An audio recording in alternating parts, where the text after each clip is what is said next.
Xin trân trọng kính mời mục sư Nguyễn Hữu Bình, tổng thư ký tổng hội Thánh Phát về xin kính mời.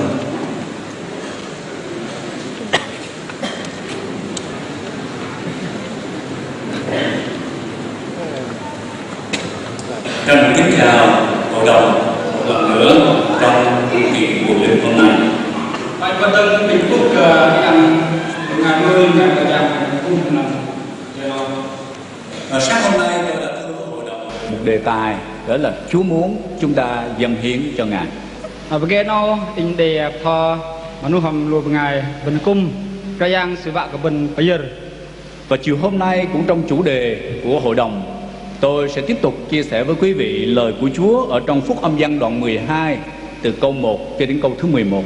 Aksa nau kum mai kia ke deng bage hay mai nya tho ke ben kia lam sab ar rong đạo lưng dừng bang rong đạo lưng kia Johan chi tal na dịch bar đừng trong môi trong dịch môi. Trước khi tôi tiếp tục trình bày, tôi có 2 câu hỏi muốn hỏi toàn thể hội đồng. Rồi anh và thò rồi anh để bar rong jet và pin luben. Câu hỏi thứ nhất, nếu tôi hỏi quý vị nào ở trong tình trạng đó thì xin đưa tay. Anh pin mà mình ra bằng ngày bu về làm rong anh pin nó vạc sĩ jerty. Nói như những người chính quyền thường nói, đó là chúng ta phải thành thật khai báo. Pama kia kalau ngày burger nó bên cạnh thì mà bắt anh ngâm bên thì rồi ta. Câu hỏi thứ nhất tôi xin gửi đến hội đồng. Nó jet mà mình anh pin kalau ngày por bên cung. Ai là người đã hứa dâng cho Chúa một điều gì đó, nhưng rồi tính tới tính lui với những ngăn trở, và chúng ta cuối cùng không dâng cho Chúa như điều mình đã hứa. Bengai bu mà sẽ để baka với bật nạp cái yang và bây giờ mình rong kia nó Malaysia chinh mang nhiều làm rong sự biên nó dựng để rong began phong sự ức đề cờ bây giờ phải bengai sẽ chinh. Tôi lặp lại câu hỏi một lần nữa. Anh pin bạn vật từng. Ai đang ngồi trong chúng ta chiều hôm nay đã từng hứa nguyện dâng cho Chúa một điều gì đó, nhưng cuối cùng không có dâng cho Chúa như mình đã hứa nguyện? Xin đưa tay lên. Bengai bu làm lu bên mà sẽ để baka với nạp cái yang và bây giờ cái yang mà để chinh mang nhiều tôi chữ ức đề cờ bây giờ phải sẽ chinh bengai pin sự giờ ti. Xin thành thật khai báo, đưa tay lên. Pin lu bên bắt đang ngâm bên bây giờ ti. Rất cảm ơn hội đồng. Vấn đề cả. Câu hỏi thứ 2. Rong jet mã bar. Ai là người đã chiến đấu với những cái lòng tham muốn của thế gian mà trung tín dâng hiến đều mình hứa nguyện cho Chúa từ trước đến bây giờ? Xin đưa tay. Bengai bu làm lu bên mà làm ngâm sinh nhân thật blah ham rong siêu hứa ham làm thái đặc nó làm rong vạ cần là siêu vợ cá bây giờ cái yang đôm rong mà sự đây là vạ sư giờ ti.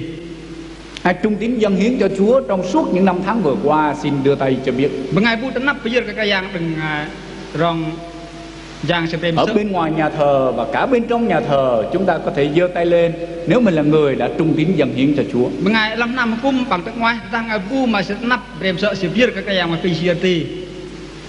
Cảm ơn quý ông bà anh chị em. Xin quý vị bỏ tay xuống. Chúng ta đọc ở trong Phúc Âm Văn đoạn 12 câu 1 đến câu 11 ghi lại một sự kiện 6 ngày trước lễ vượt qua cuối cùng của Chúa Giêsu ở trên đất. Bên đọc làm sốt ar rong lưng kia của Johan chào dịch ba đừng trong môi trong dân môi bên đề bố để trâu từ rong cái yang sự vơi giang làm thay đặc nào. Thời gian còn lại của Chúa ở trên đất rất là ngắn ngủi. Cái yang sự riêng thay đặc nó ức đuôi sọt. Và đây cũng là những giây phút mà Chúa Giêsu cần lắm những chia sẻ của những môn đồ thân tín mà Chúa yêu trước khi Chúa bước lên thập tự giá. Nó với châu phút mà cái yang sự bốc hạt đai mà nu cái lu bên ngày mà sự mềm thế hạt rọc sự và vẽ thay đặc nào.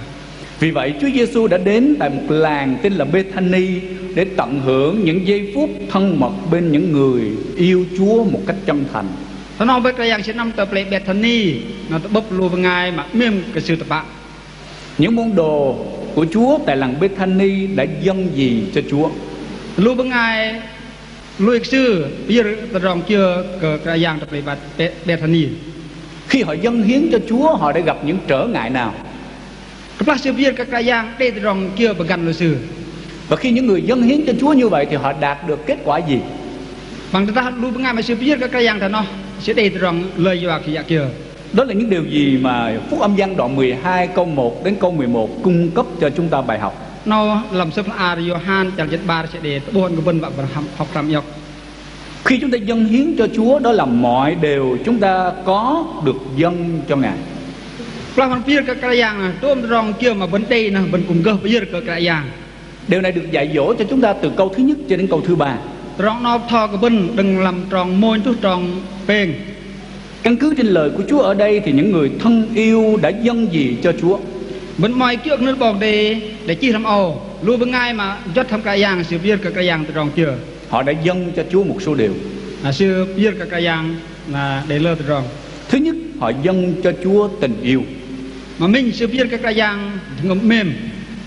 Ở trong câu 2 phần A Kinh Thánh chép, người ta đãi tiệc Ngài tại đó. Làm sắp là Johan chặt bát trong bar nào để hamet cái dạng su tamam song sa. Bữa tiệc này được tổ chức là vì cớ Chúa Giêsu. Rong mà hamet song sa nào doa cái dạng Giêsu. Những môn đồ muốn dâng tất cả tình yêu thương quý mến của họ dành cho Chúa Giêsu. Lúc ngày pram pang sư mà phía tí đang tôm rong kêu kít kal man ăn cái dạng Giêsu. Điều thứ hai họ dâng đó là dâng cho Chúa khả năng mình có. Mà ba sự biết cái dạng tôm rong kêu mà sự gơ kế. Cũng trong câu 2 thì nói rằng Ma-thê hầu hạ. Cũng làm trong ba mình làm ô để Ma-thê sự vi hệ văn. Ở trong bản dịch hiện đại thì dịch cho chúng ta rằng Ma-thê lo nấu dọn phục vụ Chúa Giêsu. Làm ar mà gấp để tập lặng nào là để mặt bố và khẩn Ma-thê sự vi hệ văn bài xa. Như vậy chúng ta thấy đây là hình ảnh mà Ma-thê đang tận dụng khả năng mà Đức Chúa Trời ban cho mình để phục vụ Chúa Giêsu. Nó vẫn bố rút Ma-thê nó khẩn Ma-thê sự yếu hay dọc rong gấp sư vợ giang cái dạng kiểu đừng cái dạng ăn sư. Dầu bà không xuất hiện ở một cái chỗ để cho mọi người có thể nhìn thấy. Mà đừng sự ước cái đề bố cầu sư cờ lờ bằng ngày bố rong sự giang. Bà không được ngồi vào ở trong bàn tiệc.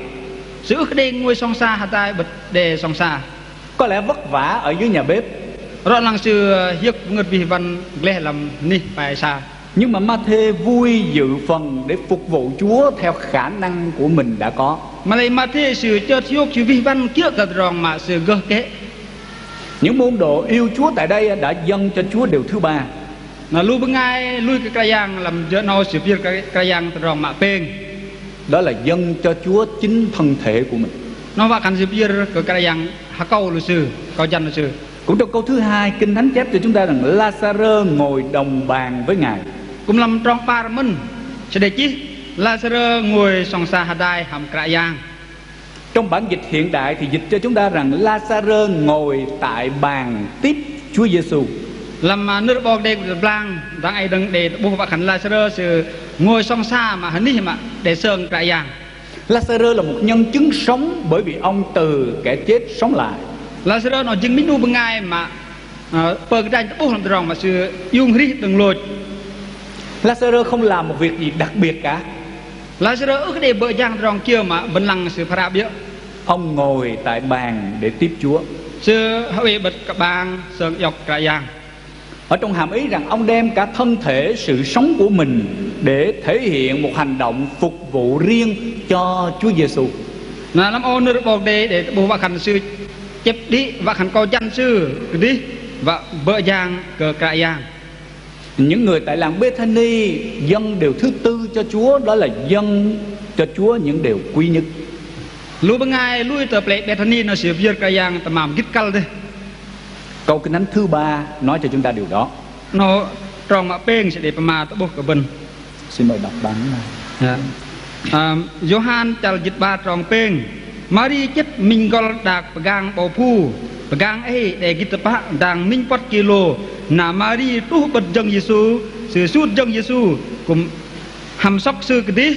Na pegang ấy bầu chấp giang làm nam. Về giá trị kinh tế thì 1 cân dầu cam tùng hương tương đương với 1 năm chúng ta đi làm. Làm tròn mà ri giang sa để tamam chừng tamam nó bạn là tamam pegang bầu phu nào tròn dít sư đang thay minh hắn năm bên giang chắc để gạt tamam nào.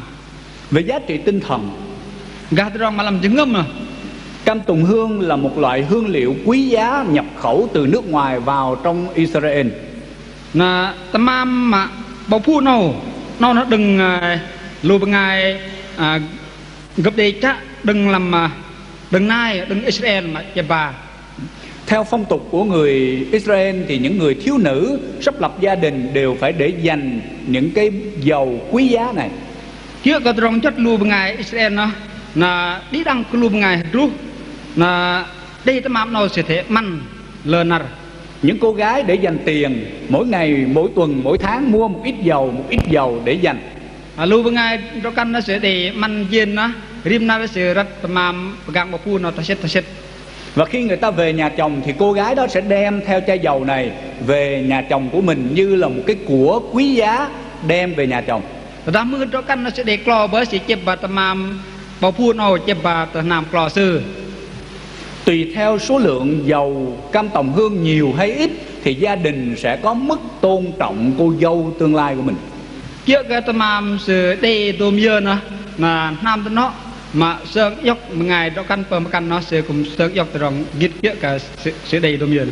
Cho nên có thể nói rằng cây dầu cam tùng hương này như là một giá trị, tất cả những gì vinh hiển cao trọng nhất của Mary đều được dâng cho Chúa. Nó và khăn đôn tamam mà Mary sẽ đầy nó là tôm rồng sẽ đầy nó và khăn trọc sư và biết ăn cầm ngày buồn mà lại sư biết ăn cái dạng đi.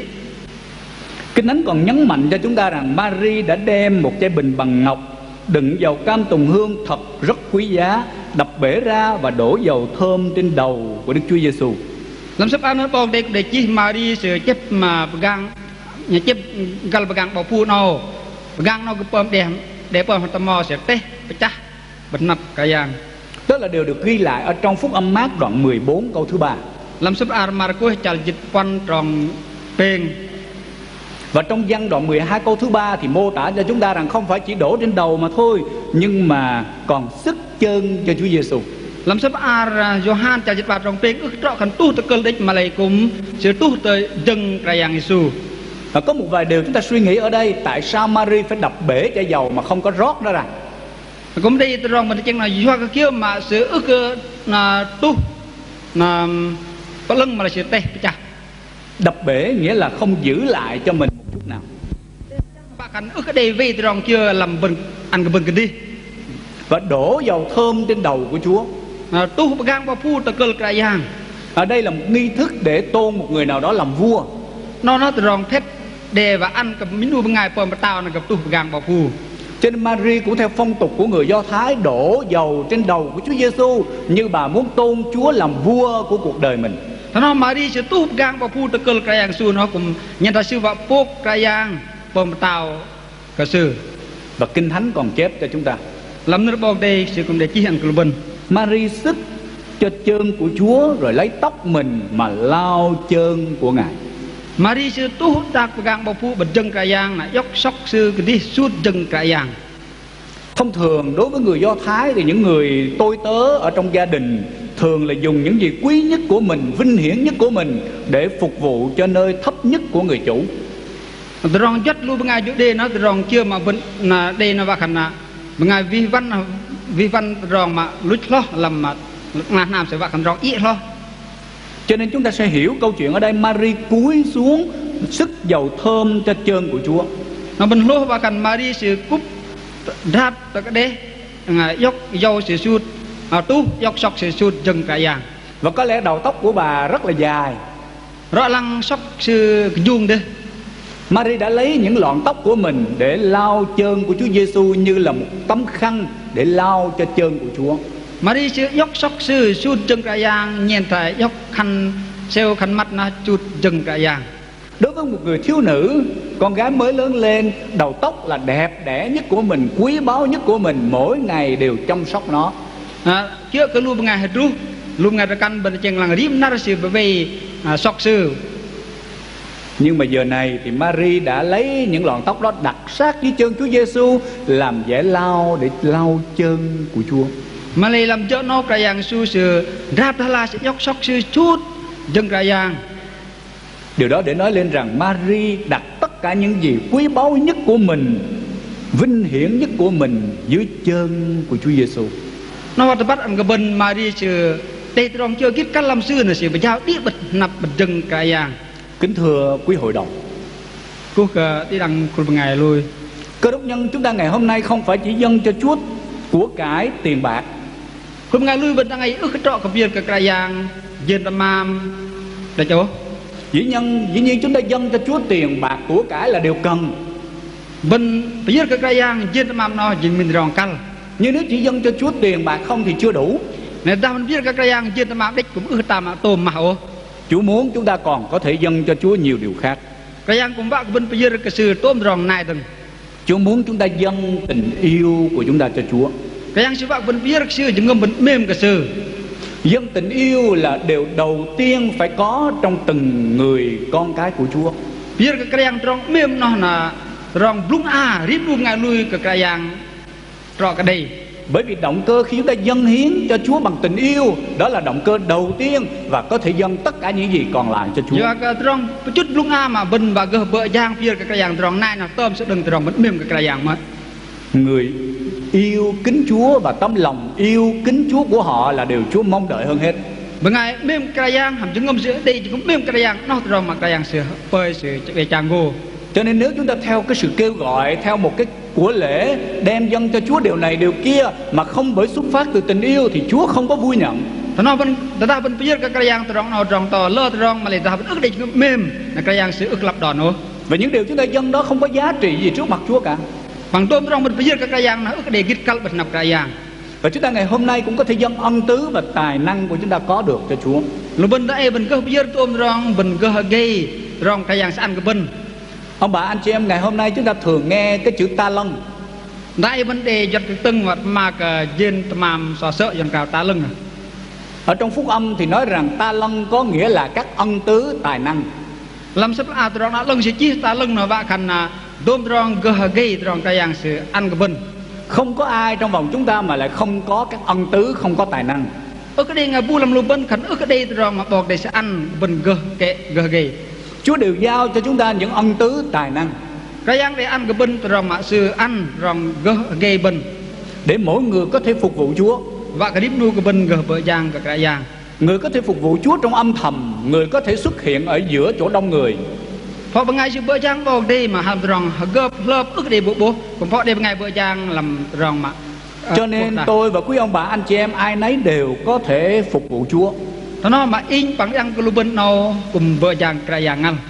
Đều có thể dâng hiến những tài năng, những ân tứ của mình cho Chúa. Bên cũng có biết cái yang rong gây đừng cái yang ăn cái bên đây nè. Dầu con người không ai biết nhưng mà Chúa biết chúng ta dâng gì cho Chúa. Mà đừng coi ngày vẫn cái đề bắt ra mà lại cái yang sự bắt sự bố rong bên biết sự rong kia. Điều thứ ba mà chúng ta phải dâng đó là dâng chính thân thể của chúng ta. Rong mà bên thể biết cái yang nó và khăn biết cầu dần bên sự. Trong buổi tối hôm nay thì quý ông bà anh chị em sẽ được nghe tiếp về đề tài dâng mình cho Chúa. Mang nó coi bên cũng mừng trơm tưng là cơ mai sẽ to cần biết cầu dần bên ăn cái yang. Nhưng một điều tôi muốn nói ở tại đây mà lại mình rong mà bên giờ nào. đó là trong thực tế nhiều con cái của Chúa không có dâng thân thể mình cho Đức Chúa Trời. Bác sư lơ lu con cái yangบอกđấy ước biết cầu dần bên ăn cái yang. Nhưng đã dâng thân thể mình, những cái đam mê của mình cho trần gian, cho tội lỗi. Mà lại bên biết trao câu bên cái rong bên kia cái mặt lăng kia cái làm rong giỏi. Mình đã dâng những gì giá trị trong thân thể mình cho ma quỷ, cho tội lỗi. Bên phó bên biết câu bên ăn cái yang cái này biết ăn cái rong giỏi. Tôi được biết trong những ngày gần đây Anh để từng vắt cái nار mà dễ nào. có những hội thánh phải dứt thép phong công cả 8 người Để Nam Cung sửa cắt ăn vật đó cái lỡ bằng ngày lui. bởi vì họ phạm tội về tình dục. Do sự bơm giỏi cái rong ngọt canh. Ngày hôm nay có những người tín hữu thì ngoại tình. Đang ấy để lỡ bằng ngày lui bình bơm giỏi bơm vô cái cả. Không phải chỉ những người nam mà cả những người nữ. Ước trọ cái lui bằng ngày trong nó để chỗ mà lại cùng lui ngày trong canh là mình. Ngày hôm nay có những người nam ở trong hội thánh Đức Chúa Trời mà nhậu nhẹt say sưa. Đây lui bằng ngày trong nó bình cùng ngày lui để xoay lỡ rong. Có những người nữ cờ bạc. Cũng đây lui bằng ngày trong canh bơm văn bài. Chúng ta phạm vô số tội lỗi. Lưu bình để bơm giỏi lỡ rong. Chúng ta không dâng những điều đó cho Đức Chúa Trời công bình. Lưu bình ước để dốc rong nó bây giờ ăn cái yang vào đây mà lần bắt. Đền thờ của Đức Thánh Linh đang ngự là thân thể này bị biến ra điều tầm thường. Nam cung mà giang hóa lần chữ uy nó đinh pơm cả tôm rong nó như thế mạ đích. Cho nên chúng ta đã dâng cho ma quỷ, cho tội lỗi thân thể của chúng ta. Nó là bên phía ăn coi chân bên cờ giang cái này. Thân thể và sự sống của tôi cũng như quý ông bà anh chị em là một của lễ đáng được dâng cho Đức Chúa Trời. Họ câu in hầm đi đăng kêu bằng ai lui đại nè cái giang sự vạc bên phía ăn cờ sư. Cho nên mỗi thân thể của chúng ta là những bằng chứng sống Đức Chúa Trời biến đổi, và chúng ta phải dâng cho Chúa mỗi giờ, mỗi ngày. Nó là câu chân bên những ông bên nào dừng tầm mam xoay cái bọc đề mam hrí mà cái giang sự vạc bên phía sư rim nar rim giờ phút. Chúng ta phải nhìn lại đời sống của chính chúng ta. Bên thế lăng miền rong hrí cái đi bên dâng cho Chúa thân thể của mình. phía ăn cái giang câu chân bên. Điều thứ tư mà chúng ta phải dâng cho Chúa đó là dâng cho Chúa tất cả những gì quý giá nhất. Rong apon là bên phía cái giang tôm rong kia mà gít cal tập. Chúng ta có thể dâng cho Chúa bằng những cái phương tiện xác thể mà mình có. Bên gấp biết cái giang tôm rong mà bên cái giang ăn bên đây. Phương diện vật chất mình có.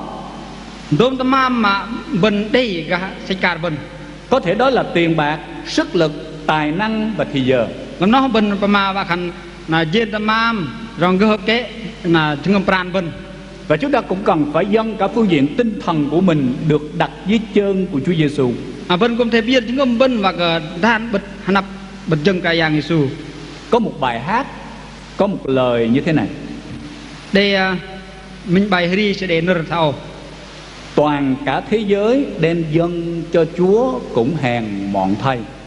Đi đăng tôi tầm am là đặc nó mà bên phía ăn cái giang cũng tầm am vậy đấy. Dâng hiến cho Chúa một cách xứng hiệp là chúng ta đem dâng cả về phần thể chất, cả về phần vật chất và cả phần tinh thần ở dưới chân của Chúa Giêsu. Phía ăn cái giang mà cái giang sẽ lắp đo nó và khăn phía cái ngâm co chân tầm am đi đăng tôm rong bên phía tầm am gít bên nắp cái giang. Ông bà anh chị em và tôi có phải là người dâng tất cả những gì mình có cho Chúa Giêsu trong những ngày qua không? Mình mà đôi nạ dạ bọc bên hăm tam để biết cái giang tôm rong mà bên đây với đừng kỳ sợ. Nếu không thì ngay trong hội đồng này ta đừng đem sợ tim mà bây giờ mà làm dơ bên hukum nào.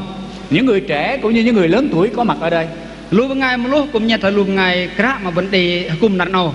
chúng ta cần phải cam kết với Chúa.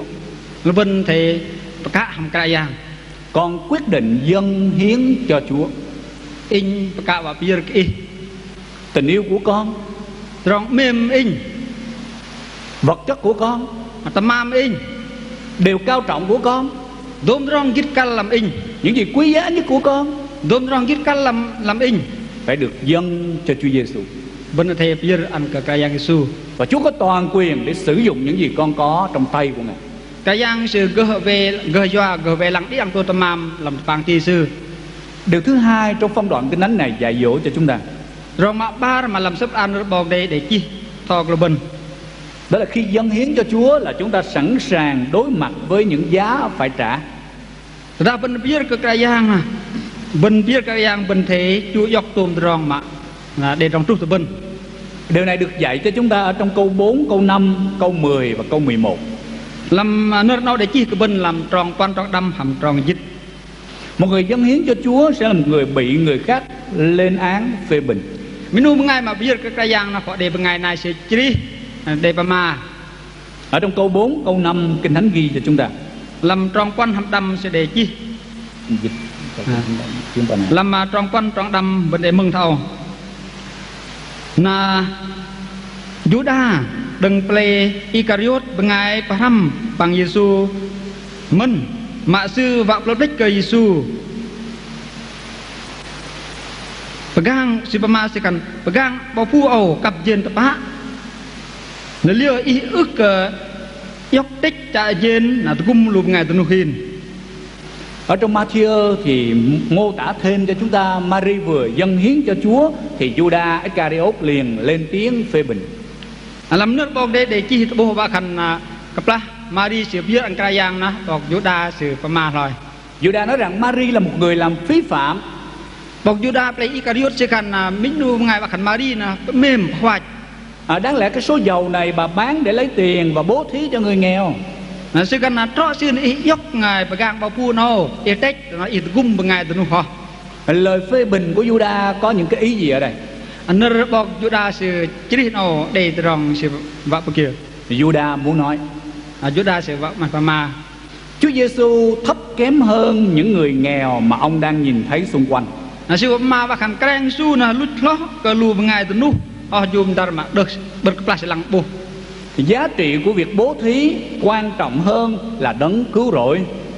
Từ rong mà sự và khăn thay từ gum nào dính dít cả lót từ rong keng su trong bậc này. Điều thứ ba mà Judas Iscariot muốn nói là Chúa Giêsu không có đáng để nhận lãnh những sự dâng hiến từ con người như thế. Mà bên sự mà khăn keng su ức trọ ô và yốc mà bây giờ đừng lù bằng ngài thà nó. Tất cả những sự phục vụ và tôn thờ Chúa Giêsu là những điều phí phạm. Sự mà khăn đi đang tôm rong vi văn tôm rong mình cứ cúc cái giang nó và khăn rong nó ức cái dọa kiểu như là mình hoài đi. Lãng công, lãng sức của một con người. Nó nhận hoài hiong những âm hiong rong giang văn địch. Chúng ta mới nghe Judah nói như vậy tưởng là thiệt là hay. Bên tưng bọc Judah mà nó bên mừng như thế cả. Nhưng rất đáng tiếc cho cuộc đời của Judah. Mà lê bên bố rong nó mai thế cả làm ta rí bọc Judah. Lịch sử không ghi lại cho chúng ta một người nào là người nghèo được Judah giúp đỡ. Rong sợ cũng một cái đề cả rong mòn hàng tròn cái đề chi rồi cả Judah sẽ để từ gum bằng ngày từ nu hin rong kia. Ông chỉ là nói mà không có hành động để giúp đỡ cho người khác. Sự đây mà mến mà lấy ước đề từ gum ăn cả bằng ngày nay. Judah hoàn toàn ngược lại với đời sống của Sa-chê và Tabitha mà Kinh Thánh đã ghi lại.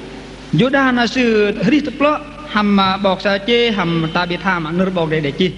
Những người thực sự gặp gỡ Chúa thì họ được biến đổi cuộc đời, dâng hiến cho Chúa và giúp đỡ những người xung quanh. Lúc ngay mà bốc cái yang sự bác là sự để trong hít tức pli là để từ gum bằng ngày nay dùng dar. Judah Iscariot không hề có điều đó. Bọc Judah play Icariot ước đề pơm trong nó. Điều thứ hai trong cuộc đời của Judah rất đáng tiếc. Rồi mà ba nó làm cho rí bọc Judah bình mai thế. Đó là ông sợ dâng hiến vật chất cho Chúa trở nên phí phạm. Sự ly cả mua biết cái yang nó nhận thấy bình hoạch địch. Nhưng ông lại phí phạm cả cuộc đời mình trong con đường tầm thường và thậm chí là hủy hoại cả cuộc đời của mình. Mà lấy sư bạ sư hoạch đi tôm rong hít sư cả tôm rong thay đặc nó. Điều thứ hai, chúng ta phải đối diện với thách thức khi dâng hiến cho Chúa. Rồi mà ba nó bên để bóp hầm rong plong lăng là bên phía cái yang được ghi lại cho chúng ta trong câu 10 và câu thứ 11. là làm tròn dít môi để chi? Đó là đối mặt với những ngăn trở lòng nhiệt thành của chúng ta. Nó bóp hầm rong mà gan bơm cả những người mình mày vào với yang bạ ra mà lấy sẽ để rong gan. Như đã nói ở trên, Lazarơ là một bằng chứng hùng hồn về tình yêu và quyền phép lớn lao của Chúa Giêsu. Thôi bên nào cũng từng và khẩn Lazarơ nào những minu bên ngày mà sự bố và khẩn rong sẽ mềm cái yang. Sự hiện diện của ông và Chúa Giêsu sống trong cuộc đời ông tạo nên một sức hút mãnh liệt cho nhiều người xung quanh. Rong mà sư để ngồi hay đây ham cái yang sư nó dừng mình rong bố ăn cờ bên ngày rong mà cái yang cũng sư. Cái đánh ghi lại rằng nhân vì Lazarơ cho nên có nhiều người đi theo Chúa Giêsu và từ bỏ sự gian tà. Nó bóng để chi do đừng bọc Lazarơ nó để cái yang để cũng bạc lại lỡ bên ngày mình. Những con người này qua Lazarơ họ đã tôn cao Chúa Giêsu làm cứu Chúa của cuộc đời mình. Lúc bên ngày mà sự cái nàng bọc đây và khẩn lui bọc đây nó đừng sẽ bố Lazarơ nó để rong hít sư ăn cái yang. Điều đó đã khiến cho những người chống nghịch với Chúa nảy sinh ra ý đồ là giết Lazarơ. Nó cũng đừng trong nó để bơm cái lưu bên ngày mà sự hết cái hiệu nó sự trả đòn mà lui lại Lazarơ mình. Họ muốn thực hiện điều đó như là một giải pháp để ngăn chặn quyền năng của Tin Lành và những con người Tin Lành hiến dâng cho Chúa. Sự bơm trong nó và gan kul bên ngày lui cái trong nó lưng nó và khẩn cái ăn luôn nó bia bữa giang cái giang. Ồ thưa quý ông bà anh chị em, kul đằng kul bên ngày lui nhỏ bình. Khi chúng ta dâng hiến cho Chúa không phải là mọi điều có thể dễ dàng hết đâu. Các bạn phân biệt cái dạng cái trọ khẩn tôm rong bồi hiệu lừng hả? Không phải ngay khi chúng ta dâng hiến cho Chúa là mình cứ nhận được phước như là Kinh Thánh mô tả và khích lệ chúng ta liền tức thì. Trọ phân biệt cái dạng khẩn vấn đề rong phun hiệu để rong lừng rọ cái dạng sẽ ăn cái bình hỏi ô. Nhưng để có thể đặt mình ở trong điều kiện đẹp mắt Chúa thì chúng ta có những lúc phải trả giá. mà phó lô bên tức mà nắp cái giang bên bây giờ chưa cái giang lắp đòn với mà lại bên cái bút rong plong lăng Cái giá của một con người bằng lòng tận hiến cho Đức Chúa Trời. plong lăng là lưu bên ngay mà miêm cái giang là sự cùng tin bây giờ cái giang. Đó là chúng ta phải đối mặt với những việc phê bình lên án từ những người xung quanh chúng ta. Nó bên thể tin và khẩn mặt bút rong mà ước lắp đòn lưu ngày mà cái này cái làm rong giang bỏ đi. Những người không có Đức Chúa Trời, khi họ nhìn vào trong cái việc phục vụ dâng hiến của chúng ta, họ nói rằng những người tin lành là những người hoang phí, những người lạc hậu, những người rồ dại. Lúc ngay ước lui cái giang là sẽ bố bên bây giờ với giang cái giang sẽ khẩn lúc bên ngày bà khoai bà bư là tôn tâm mầm. Chúng ta mới nghe như là rất hợp lý. Bên mừng lúc ai nhìn thấy rõ đi. Chúng ta nghe họ như là những người rất là nhân từ. Bên lăng mình nuôi bên ngày mà nó bên lăng rọc sự bên ngày dâm đi bên ngày lưng đi. Nhưng mà trong sâu xa không phải như vậy. Mà lại bên bố lăng to sẽ nó ước rõ thế này ô. Chính Chúa Giêsu khi tận hiến cả cuộc đời mình cho những người khốn khổ nơi trần thế này. Khi có cái giang su có sự bây giờ có chân sư dọc rộng mặt tạt. Người ta cũng đã từng lên án và xua đuổi Chúa giống như chúng ta ngày hôm nay. Lu mengan nó sợ sư cùng đề mà cái giang cái giang nhìn thấy mà cái bên thằng ấy. Tất cả chỉ vì họ không hiểu được vấn đề thuộc linh. Đi đang tôm nó dọa sự lúc cả rong lui cả ngon. Cho nên chúng ta dễ bị ghen ghét, dễ bị bàn lui, dễ bị đề kháng. Và đó là điều rất bình thường khi chúng ta còn sống động tại trần gian này. Nó lu bên lơ bên ngay sẽ lăng họ sẽ hề sư bom cái này của bên để lơ rong là bên riêng thay đặc nào. Cho nên quý ông bà anh chị em và tôi là những người thực sự yêu Chúa thì chúng ta cần biết rằng nó lu bên ngay lui cái giang bên miếng cái giang bên cả bắt thầu. Không có một điều gì dâng hiến cho Chúa là hoang phí trong tình yêu. Cái đi rong kêu bên bây giờ cái giang khẩn rong nó nhận thấy ra bự làm rong bên miếng cái sự. Dâng hiến cho Chúa không có nghĩa là mình không quan tâm đến người khác, không quan tâm đến người nghèo. Bên bây giờ cái giang ước trọ khẩn bên ước hiệp bên cái ngày nay ước hiệp cái lù bên ngày nó hiên nữa. Tất cả những gì chúng ta phục vụ và thờ phượng Đức Chúa Trời không hề là phung phí. Đi đang tôm rong bên vợ giang vi văn mình cứu cái giang ước trọ khẩn hoài và bự cái. Nhưng một người khôn ngoan ở trong Đức Chúa Trời thì biết những gì mình cần phải đầu tư tại trần gian, những gì mình cần phải đầu tư cho cả cõi đời đời. Mình hôm ngày cái sẽ bắt cái tôm rong plastic thật đặc nào, rong chiêu bằng cái bây giờ, rong chiêu bằng cái bây giờ cái giang plastic thật đặc nào. Chứ đây là người dâng hiến cho Chúa cũng sẽ đối diện với những trở lực. Lúc bên ngày bây giờ cái giang bên cũng để bóp hầm tôm rong mà bằng gan. Với khi ma quỷ thấy ông bà anh chị em và tôi là những người sống tận hiến cho Chúa, nó không vui đâu. Bắt cái bên ngày bây giờ bờ giang cái giang này sẽ lập đòn nữa. Cho nên nó luôn tìm cách để ngăn trở ông bà anh chị em. Nó xử lý hoa chạ tròn và bằng gan đi đăng cái lô bên. Nó dùng nhiều quyền lực của tối tăm để thể hiện sự ngăn chặn những sự dâng hiến cho Chúa của chúng ta. Chỉ do tôm rong ngày gây sư và bằng gan lô bên ngày mềm cái giang. Nó đẩy một con người đang đầy tràn sức sống thuộc linh vào trong chỗ sa chân ở nơi tội lỗi. Sự tuân trút bên ngày mà đi rong mềm cái giang nó và cái ngày nó mất làm và về làm rong cái này bằng mù. Dầu tội lỗi đó là kín dấu hay là tỏ tường khiến cho chúng ta mặc cảm và không còn dám dâng cho Chúa những gì mình vốn có nữa. Mà rong do nó sự lớp lâm đã thấy giờ và cần tôm rong nó sự ước để gỡ lớp bên nắp cái giang ô. Cho nên mặc dầu làm con cái của Chúa nhưng mà chúng ta bị giam hãm ở trong ngục tù của địa ngục bởi quyền lực của ma quỷ. Nó bên là riêng con cái giang với mình họ giang cái này sự rốt cân bên làm ní bằng mù làm rong giang cái này. Khi chúng ta dâng hiến cho Chúa thì ma quỷ cũng có quyền ngăn trở làm cho chúng ta khó khăn trong đời sống kinh tế và thân xác của chúng ta. Để ta phân biệt cái giang họ giang cái này sự bơm cái bên gan bên làm tôm rong risa bên điểm nào.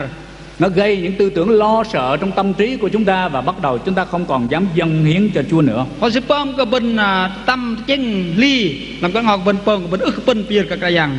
Với nhiều cách ngăn trở khác nhau, ma quỷ làm cho chúng ta mất đi lòng yêu kính Chúa và nhiệt thành dâng hiến cho Ngài. Để lo rong giang cái này Satan sự gan bên ức ăn cái bên để chừng ngâm biết cái giang. Vì vậy ông bà anh chị em và tôi là những người yêu Chúa phải biết rõ. Nó đi nu cái bên ngày mềm cái giang bên thể bắt đal rong nào. Thứ nhất, chúng ta có lời của Chúa dạy dỗ. Mà mình vấn đề nước cái giang sự thoát bốc cái bên. Chúng ta biết rằng Chúa yêu chúng ta vô cùng. Bên bắt với cái giang mềm cái bên đấy.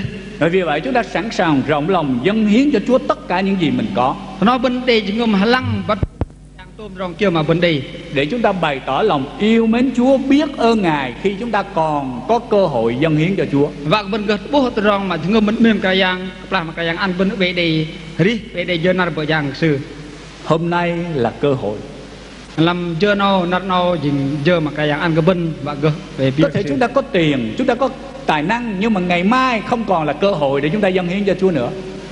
พอเราเบิดไปได้ยืนไปได้รองก็เกยก็เพียกายางนิ่งพอซื้อไปได้เบ้ Phải nắm lấy cơ hội để dâng hiến cho Chúa.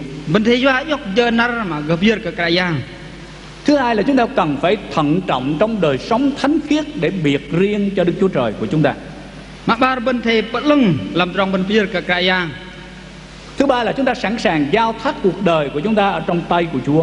บาร์บันเทพระเจ้าก็บันลำมาปังตีกายาง Tin cậy nơi lời Chúa bảo đảm rằng những gì chúng ta dâng hiến cho Chúa đều có giá trị. ลุยเงี้ยกันนึกบอกเดเสพมาคันนี่ดังตัวเรามันเพียกายางเนาะอึกเด็กหยองโอ Và dầu khó khăn xảy ra, nhưng chúng ta vẫn là người trung tín tiếp tục dâng hiến cho Đức Chúa Trời hằng sống. มาเด็ดปุ๊บตรองขนาดนอดบันเพียกายางงามาที่หิงล่าง Tôi muốn hỏi ông bà anh chị em, ติงว่ามาปิงเจ็ดที่ดังกลูบัน có khi nào chúng ta muốn dâng cho Chúa một số tiền?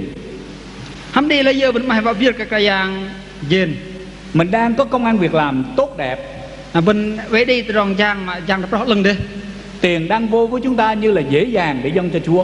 เย็นว่าเย็นลูบันดีนะบนตรอกกับบันเพียกายาง Nhưng mà vừa khi quyết định dâng cho Chúa thì chừng vài ngày sau công việc của chúng ta trở ngại, มันเลยรับบันหน่อยประกาศว่าเพียกายางเนี่ยตรองก็นอนะเดตรองประกัน không còn thu nhập như trước đây chúng ta vốn có nữa, ตรองยางซาบันบันดีถอยดอนเอาเบอ và làm cho chúng ta rất khó khăn để có thể dâng hiến cho Chúa. นะปองกับบันหันนัดได้ว่าเพียกอันกับกายาง Chúng ta thất hứa trong sự dâng hiến với Chúa, พอตรองบันประกาศกายางนะจึงก็ยิงเบอ bởi vì chúng ta không có đức tin để dâng cho Chúa như lời của mình đã hứa. ยอกับบันอึกได้ดอนลุยงาเพียกายางถอยบันประกาศ Quý vị đã từng có những cái tình cảnh đó trong cuộc đời mình chưa? แล้วบันตามเดตปุ๊บตรองถอยเดรอยไหนCá nhân tôi đã từng có thất bại như vậy. ก็ที่เขาเองเดตปุ๊บถนอมเบอ Tôi đã phải ăn năn khóc lóc với Chúa về những thất bại của mình. เองก็เดตตะบรานย่อมบันนับกายาง Cho nên tôi quyết định vượt qua mọi trở ngại để có thể dâng hiến những gì mình có cho Chúa của chúng ta.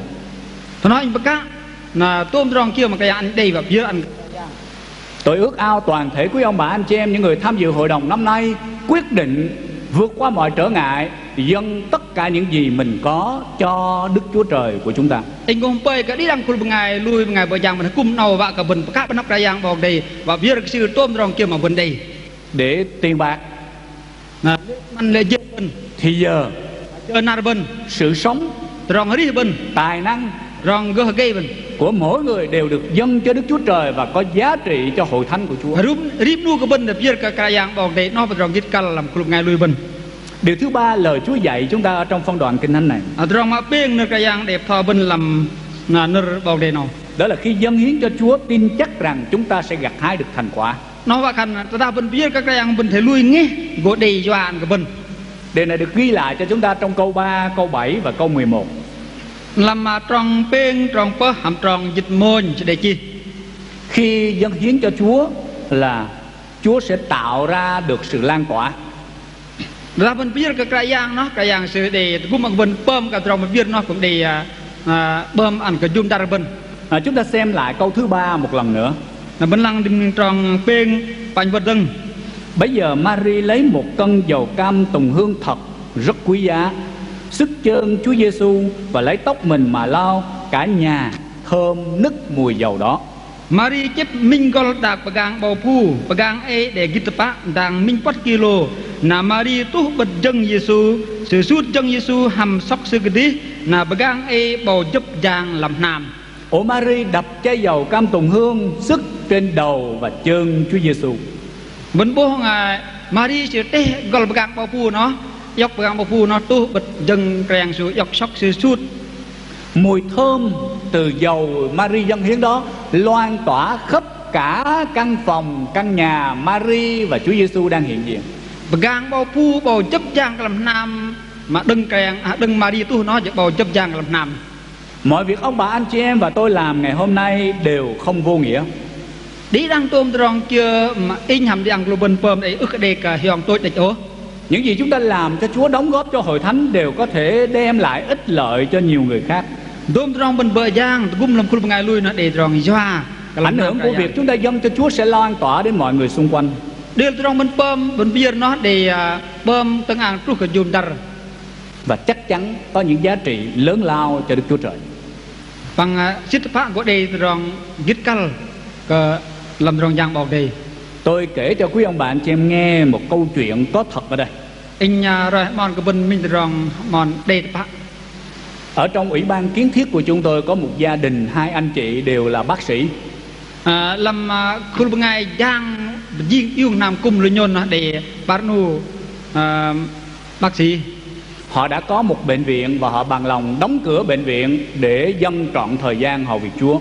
Sự đi nam bậc gang, rồi nó sự bậc cá và tăng măng nam bậc gang này và viết cái giang đi chạy đi sự. Họ dâng rất là nhiều tiền bạc cho công việc xây dựng cơ sở nhà Chúa ở nhiều nơi. Sự viết riêng làm lơ để và cung rong riêng yêu nam cung đi mình đi. Cho nên trong nhiều năm qua, cơ sở nhà Chúa ở chỗ này, chỗ kia đều được xây dựng lên và có chỗ nhóm lại thờ phượng Chúa của nhiều hội thánh. Nó tôi mà nằm lùi bởi là để lơ hơn đi, là làm nam cái dạng bọc để riêng dùng ăn cờ lu con cái dạng để đi cùng cô. Hành động này đụng chạm đến tinh thần, tấm lòng của một người anh của họ.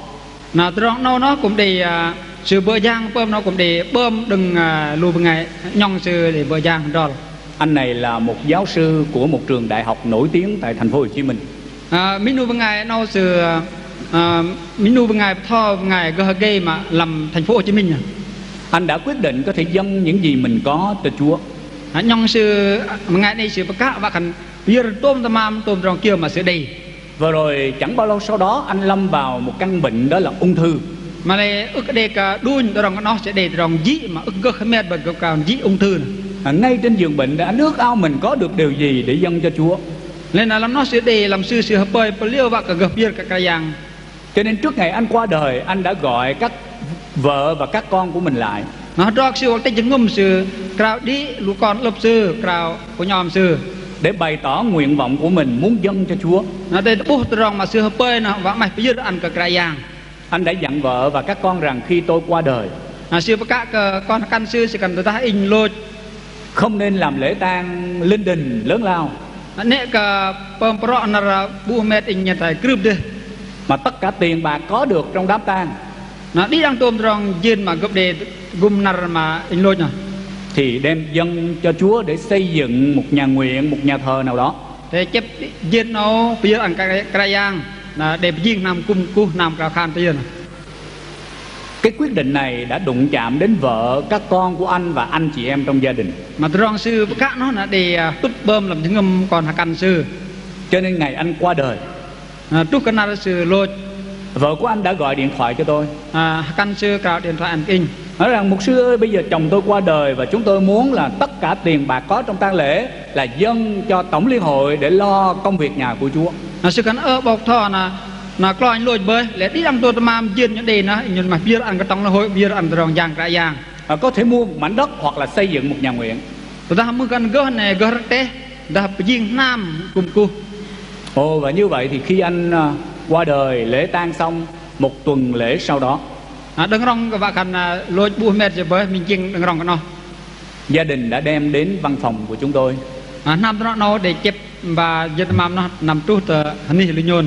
Một số tiền là 350 triệu đồng.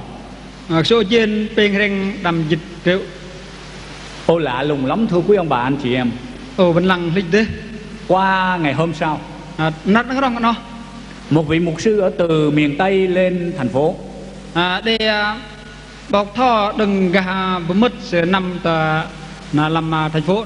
Ông đã xin gặp tôi để trình bày nhu cầu về hội thánh của ông vừa mới được mở. Sự để rồi bắt anh kinh đồn rong nam cung sư nào và nào quê nào riêng. Và chính quyền hối thúc rằng hội thánh cần phải mua một mảnh đất. Nó là lúc ngày bữa thằng đang là sư ma cần thì cũng ngay lui thể rất té. Khi hội thánh có đất, có nhà nguyện thì họ sẽ cho phép hoạt động chính thức là một chi hội. Ta mới cần là cũng ngay lui để té để nam là sẽ ăn rong cung và cả gỡ ngày sơn dọc và khẩn diên khuôn ngày lui làm. Và đây là một vùng biên giới của Việt Nam từ trước năm 75 cũng chưa hề có tin lành ở tại nơi này. Này nó này tay đấy là bên và khẩn dễ gấp tam để trong não đừng sợ. Nhưng rồi vào năm 2007 thì Hội Thánh Tin Lành Gia Định đã đến đó để truyền giảng tin lành. Trước năm Parabo pơ nằm cùng gia đình để năm nó pơ cái từ một em bé trai 4 tuổi đừng minh nu bằng ngày lớp còn năm bị bệnh ung thư. Dĩ mà cực mệt vậy. Em tin Chúa tại nhà thờ Gia Định. Sư lui cái cây giang tại làm nam cùng gia đình trở về quê. Sư rock tập lây sư. Đến ngày em chuẩn bị qua đời vì căn bệnh ung thư. Trước cái nào sư và khẩn dị thế và lôi do cái dị ung thư nào. Em đã yêu cầu ba mẹ của mình như thế này. Sư cao thì mẹ bà sư bơm thảo. Ba mẹ ơi, khi con qua đời thì xin mời mục sư Tin Lành làm lễ cho con. Sư cần mẹ bạn mức cần in lôi nha, thế cao bọc thò cái rong não lưng nè, bơm cách cái in mẹ. Bởi vì con đã tin nhận Chúa Giêsu. Do cái in lui cái giang su. Ồ, ba mẹ của em khi em vừa qua đời gọi điện thoại cho tôi tại thành phố Hồ Chí Minh. Các bạn mình làm giờ nó và khăn này luôn mẹ bạn sẽ cào in đừng thành phố Hồ Chí Minh mà chúng tôi cách nơi đó trên 200 cây số. Đừng thành phố Hồ Chí Minh nằm tên 300 cây số mà. Tôi phải nhờ một vị mục sư ở địa phương đi bằng tàu đi vào khoảng chừng 50 cây số để làm lễ tang cho em bé 4 tuổi này. In bơi in cho bọc mục sư dễ cái nó là năm hào bắt tô nó nằm trung bơm lễ ăn cả ngày lớp này. Trong lễ tang đó, ba mẹ của em trai 4 tuổi này tin nhận Chúa Giêsu. Làm rong mà sư bu mét mình nuôi bằng ngã lớp nó là bọc đây cùng cao mẹ bạn ngã lớp nó lui cái cái giang. 2 năm sau đó có 70 người trở nên tín đồ của Chúa Giêsu ở tại khu vực này. 3 năm đó rong cái nó để bơi chích nuôi bằng ngày lui sợ nhọc cái giang su. Nhiều phép lạ đã xảy ra ở tại nơi đây. Để lơ rong xem giang để tu tờ nên nào. Một người cán bộ là trưởng ban phụ nữ của xã đó tin nhận Chúa Giêsu. Mình nuôi bằng ngày giang thái đặc nào sự bằng ngày về cái khuôn ra căn sẽ lui cái giang su. Cha của bà đã bị ma quỷ làm cho câm 40 năm bây giờ nói được. Bạ sư giang nệ bơm các bạ sư con chích năm bơi cầm lò làm chuyện nào gập mà. Bởi lời cầu nguyện của đầy tớ Đức Chúa Trời chữa bệnh cho ông. Do cái đừng bọc để do lui bằng ngày đích đam cái giang cào khan ăn các bạ sư. Tất cả những người tin nhận Chúa ở đây có một đời sống biến đổi và chính quyền nhìn nhận đây là một cộng đồng rất tốt của tin lành. Đi đăng cứ lúc ngày lui nó làm dịch triệu và tê. Nhưng mà vì con cái của Chúa ở vùng quê rất là nghèo, không có tiền. Mà lấy do cái tớ ní nhôn nó là nụ đế ức đề dền. Bây giờ tôi đến để trình bày cái sổ đỏ này cho mục sư, xin ông mục sư giúp đỡ cho chúng tôi. Ngày anh bốc ý là ngày bề nó arte nó và cái bông sư gồm lên nhôn. Ồ, tôi đã nói rằng mục sư ơi, đây là một điều rất lạ. Sẽ cần nói in và mai ồ trọn nó trọn lịch đi. Ngày hôm qua tôi vừa nhận được một số tiền 350 triệu từ một người chết vì căn bệnh ung thư. Nó bri in nào dọc dên đừng minu bằng ngày dĩ dọc ung thư nó tên đến 50 triệu. Một người ung thư trước khi chết muốn dâng cho Đức Chúa Trời. Minu bằng ngày dĩ mà cơ mệt nó sẽ vợ mày bây giờ cái trại giang. Và bây giờ đối diện với một nhu cầu em bé 4 tuổi mở mang hội thánh Đức Chúa Trời cũng chết vì bệnh ung thư. Là con tốt bốc hầm bằng ngày minu bằng ngày lớp quan năm rong dĩ sẽ lại mình sẽ lôi dọc rong dĩ nào. Cho nên không có điều gì ngăn trở tôi chuyển toàn bộ 350 triệu này cho ông mua đất để mở mang hội thánh Đức Chúa Trời. Thằng nó là in ức để rong kia gần in và khăn in dọc lực cho dên nó và cả bê để cha bảo đây. Và đi cùng nào. Một hội thánh được mở ra bởi một em ung thư 4 tuổi. Khuôn bằng ngày lui gửi bởi dinh ra tóc lưng đâng minu bằng ngày lớp còn năm dị đã chết trong đức tin. Sẽ lôi làm rong lui. Một số tiền được dâng cho Đức Chúa Trời bởi một người bị bệnh ung thư muốn dâng cho Chúa những gì mình có. Số dên đừng minu bằng ngày dĩ cứ gật mệt với nào tôi rong sẽ đền mà phía cả cả giang. Vị mục sư đó với tôi òa lên khóc với nhau và cầu nguyện cảm tạ Đức Chúa Trời. Bọc thon ham in nhì mà nụ bal là rong nó bạc khăn nhì nhâm cả khăn bên đây cả giang. Hội thánh đó là hội thánh Tin Lành An Biên tại tỉnh Kiên Giang. Nam cung nó bạc khăn Nam cung An Biên tỉnh Kiên Giang. Chỉ một vài tháng nữa thì ngôi nhà thờ tại đây sẽ được cung hiến cho Đức Chúa Trời. Và mình bạc khi rong nó nè Nam cung nó và gặp phía cả giang.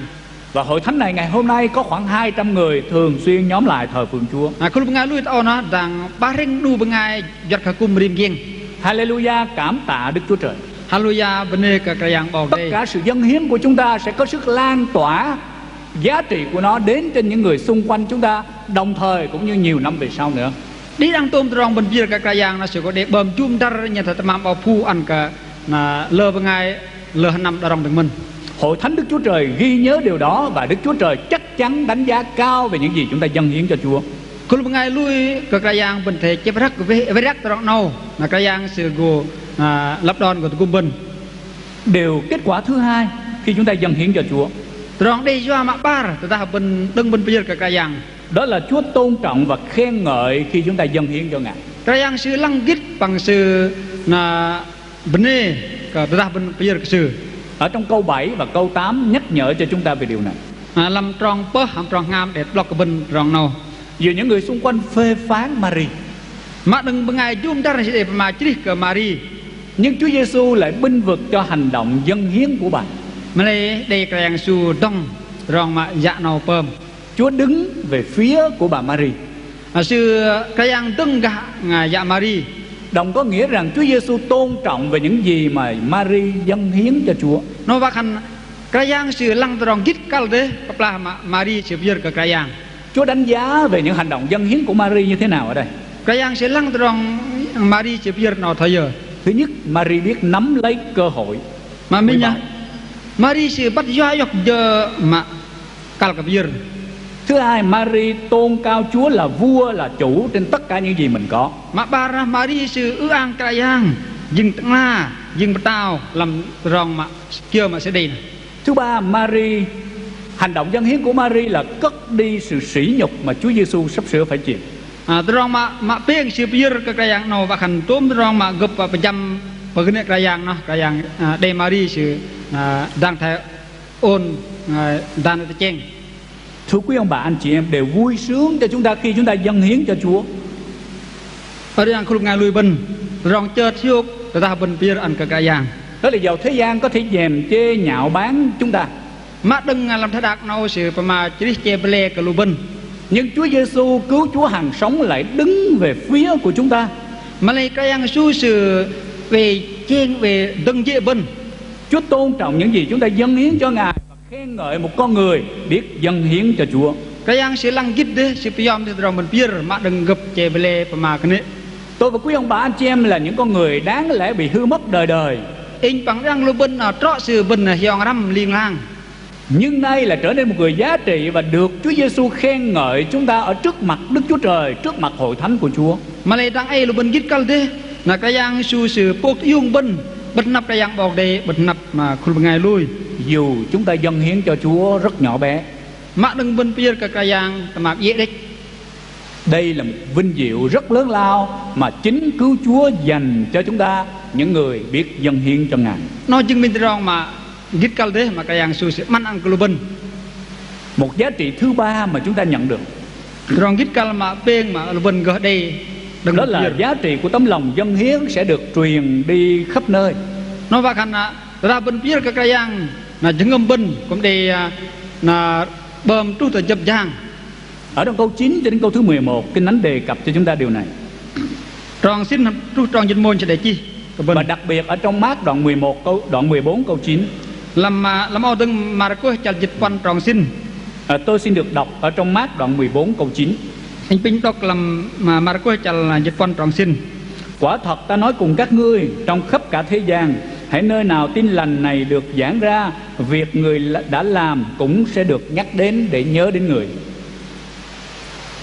Đuôi ao pầm tôm tròn mà bahkan rim vất mưa để tròn cung để tròn bờ giang là gốc cũng về rồi tròn đuôi ao pầm. Ngoài việc Lazarơ là một người dâng hiến cho Chúa, thu hút nhiều người đến với Chúa, Ngoài cả Lazarus sự bờ giang sự pầm cả lỡ bên ngày năm thực giang, thì Mary lại được ghi rằng hãy nơi nào tin lành được rao giảng thì điều này được nhắc đến. làm nơi bọc để người chi tụi ta hình như giờ mà để ra rồi tròn não lưng hình như nó gốc về lọc miệng tròn đến sự pầm. Có lẽ bà Mary khi dâng hiến cho Chúa không nghĩ là mình được Chúa coi trọng và tôn cao như vậy. Rồi lăng Mary sự cái chính khẩn là rong in pom nó cơn cái dạng sự lăng gít an và khẩn là gít thầy. Nhưng bây giờ Chúa lại tôn trọng, nhìn nhận giá trị và đề cập nó sẽ được rao truyền khắp qua các thời đại. Mà lấy bình bố cái dạng sự gít sự yom lăng rong nào gít cal mà sự cũng đi là bố rồi ăn cả chấp giang rim ni Một vinh dự của người dân hiến không thể nào tưởng tượng nổi. mình rong hiếu lưng mà bình bia cả giang bình ức đề chênh trú nữa Sự vinh hiển của những người dân hiến cho Chúa rong lưng rõ cái lu bên ngay mà để bia ăn cả giang không phải là điều mà chúng ta mong đợi. nấu ức trọ cả rong ngày bình hợp bơi Nhưng đối với Chúa, việc chúng ta làm cho Chúa luôn luôn có giá trị. mà lấy ham cả giang ta bình vợ giang ta bắt đi chừng ngầm nó rong liên lang sự gít cal Sự tận hiến và gương mẫu của những người tín hữu Chúa Giêsu trở nên gương cho người khác. rong bình bia bây giờ ăn cả giang nó dừng rong cái mil chôn nhặt cái buồn bằng ngày này Chúa đánh giá cao về những gì ông bà anh chị em và tôi dâng hiến cho Chúa. cái giang sự lăng gít ta in hàm đăng cái bình để bia ăn cả giang rong kia Chúa sẽ đổi cho chúng ta những vinh hiển mà chúng ta không thể tưởng tượng được. cái giang sự có bia ăn cái bình rong mà lưng rõ mà bình ức để cả bồ bạch rồi Những phước hạnh mà Chúa dành lại cho cuộc đời, Chúa bù đắp cho chúng ta không thể nào suy nghĩ nổi. rong pun yok mà cái giang sự man ăn cái bình ức để gỡ chừng tru Nhưng đó là điều được vinh quang phủ bao trên đời sống của những người biết dâng hiến cho Chúa từ nơi Đức Thánh Linh của Đức Chúa Trời. mẹ nó rong mà lưng rõ mà rong mà cái giang sự tú ăn sự gum đừng giang họ lưng cái giang vào đi Có một câu chuyện kể lại như thế này. đây rong rồi mòn thầu Có một người Đồng Bào Hóa học được bài học về sự dâng hiến.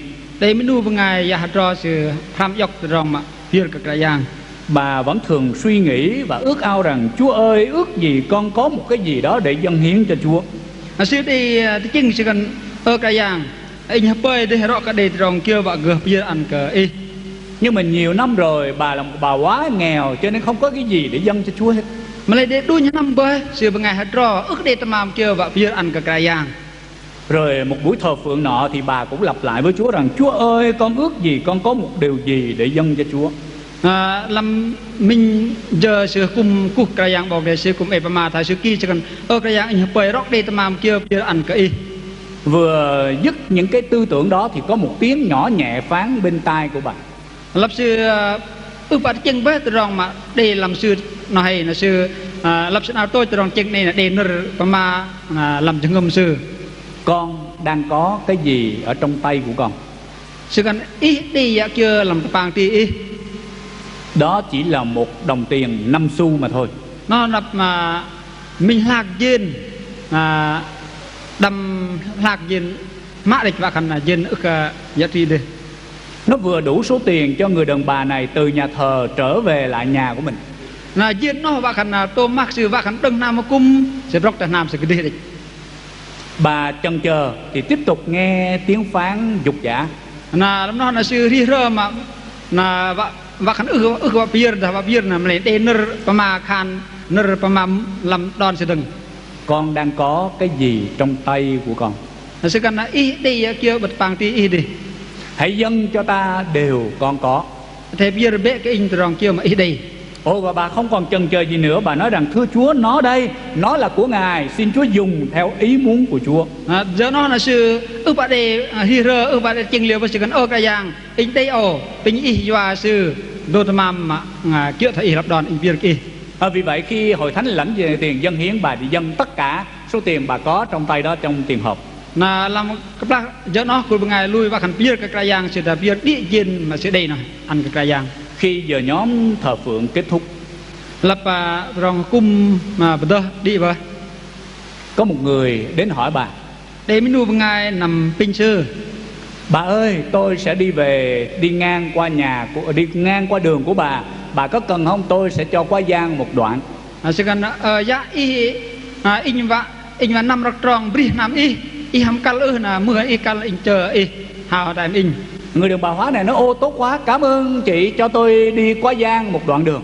Bằng ngày dạ tròn sẽ ô lần đây là bên đây mọ là tính ăn xong anh hào ghé đại Bà lên xe của người bạn mình và đi được một đoạn đường. Sự hào hệ ghé ngày đó căn này nằm trút và khăn rắc tròn. Đến gần chỗ một nhà thuốc tây thì người chủ xe nói rằng tôi chỉ chở bà đến đây thôi, bây giờ bà xuống và tôi phải đi con đường khác. Tiếng trút bật mà đi để tịch bậc gang là bằng ngày này sẽ cần in chờ in tiếng đâu đích là in năm tròn in. Bà vừa bước xuống xe thì có một người bạn cũ của bà từ tiệm thuốc tây mua thuốc đi ra. Lắp sư chút ăn ghê nó để mình đúng ngày bol giọt so ngọt tròn luôn. Đừng nằm gang này nằm từ sư. Hỏi rằng tại sao bà có mặt ở đây? Sẽ bình ngân dạ do chưa ý tao. Người đàn bà quá này nói rằng bây giờ tôi đi nhà thờ và tôi cần trở về nhà. Sẽ cần in brock nam cung nói nhà cal có brock thần nam. Ồ, và người này cho bà quá gian phương tiện về đến nhà. Và ngày nào song sư hao ghê sư này nằm trút nam sư. Bà cảm ơn Chúa về những phương tiện mà Chúa cung cấp để cho bà đi về được đến nhà. Sư vấn đề cái giang do cái giang ba sư chôn bà sư trút nam sư cái đi.